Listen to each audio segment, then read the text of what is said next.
అందరికీ నమస్కారం. నా పేరు డాక్టర్ రవీంద్రాచారి, కన్సల్టెంట్ పల్మనాలజిస్ట్, అంటే ఊపిరితిత్తుల వ్యాధి నిపుణుడు in rainy group of hospitals. So నేను ఈరోజు మీ ముందుకు రావడానికి ముఖ్య కారణం ఏంటంటే, ఈరోజు అంటే మే 7th వరల్డ్ ఆస్మా డే.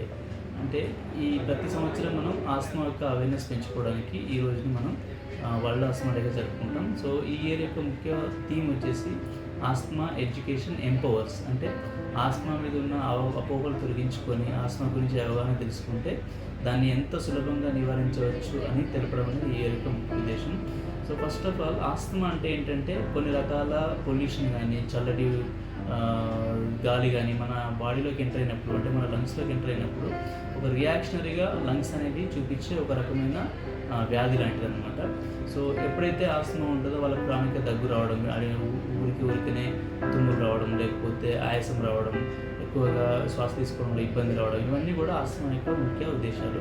కాకపోతే చాలామంది అడుగుతూ ఉంటారు, ఈ ఆస్మా అనేది ఒకసారి వస్తే అసలుకి లైఫ్ లాంగ్ ఉంటుందని అడుగుతారు. సో ఇది ఫస్ట్ అపోహ, చాలామంది అడిగే అపోహ. సో దీంట్లో ఏమవుతుందంటే, ఒకసారి మన బాడీలోకి దుమ్ము, ధూళి కానీ, అలర్జెన్స్ కానీ ప్రవేశించినప్పుడు దానికి తగ్గట్టుగా కరెక్ట్గా నిర్ధారణ చేసుకొని ట్రీట్మెంట్ తీసుకుంటే అది మళ్ళీ రావడం అనేది ఉండదు. అలాగే కాకుండా దీనికి మెయిన్గా ట్రీట్మెంట్ వచ్చేసి ఇన్హేలర్స్. సో ఇన్హేలర్స్ మీద ఉన్న మెయిన్ అపోహ ఏంటంటే, ఒకసారి ఇన్హేలర్స్ మనం వాడితే లైఫ్ లాంగ్ వాడాల్సి వస్తుంది, లంగ్స్ అనే దానికి అలవాటు పడిపోతాయి అనేది కూడా చాలామంది అడిగే ప్రశ్న. సో ఇప్పుడు నేను చెప్పొచ్చేది ఏంటంటే, ఇన్హేలర్స్ అనేవి చాలా సేఫ్ మెడిసిన్స్, చాలా తక్కువ డోస్లో ఉంటుంది. సో దానికి చాలా మన ఆస్మాకి ఇది బాగా పనిచేసే మెడికేషన్ అనమాట.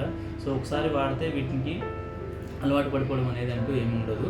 సో ఎవరికైతే ఆస్మా ఉంటుందో ఇటువంటి అపోహ తీసేసుకొని ఇన్హేలర్స్ కరెక్ట్గా టైంకి వాడుకొని కరెక్ట్గా వ్యాధి నిర్ధారణ చేసుకుంటే ఆ ఎపిసోడ్ అయిపోయిన తర్వాత మళ్ళీ రావడం అనేది జరగకపోవచ్చు. సో ఇలా కొన్ని చిన్న టెక్నిక్స్ వాడుకుంటూ ప్రికాషన్స్ తీసుకుంటే ఆస్మాను మనం లైఫ్ లాంగ్ కంట్రోల్లో ఉంచుకోవచ్చు.